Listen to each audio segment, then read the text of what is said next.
My name is Chantai from Squeeze Eye Karna in Kintyre.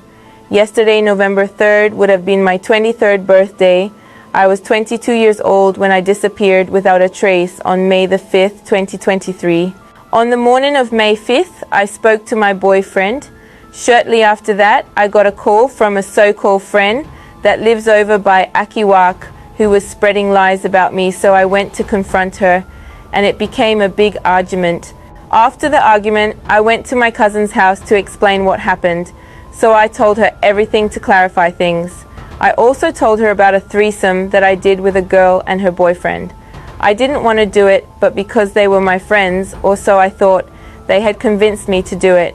The girl and the guy were also my boyfriend's friends, but the girl heard that her boyfriend Tuck say how much my body better. She got in her feelings and hate me ever since. My boyfriend normally asked the guy to carry me around when he wasn't able to do it, as my boyfriend had a next woman. After talking to my cousin, I went back to Squeeze Eye, but stopped at my neighbor. My mother called me, but I missed the call.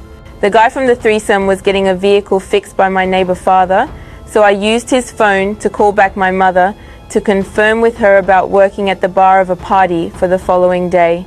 After the guy left, I got a call and his girl that hate me was threatening to stab me up. I was still at my neighbor's house when the guy that left called me twice.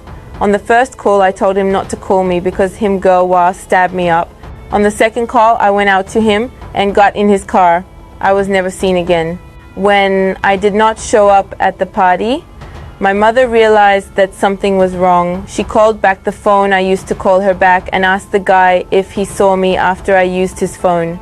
He told her no and that I was planning to go to country.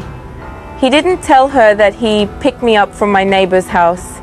My family been searching for me ever since but have not yet found me.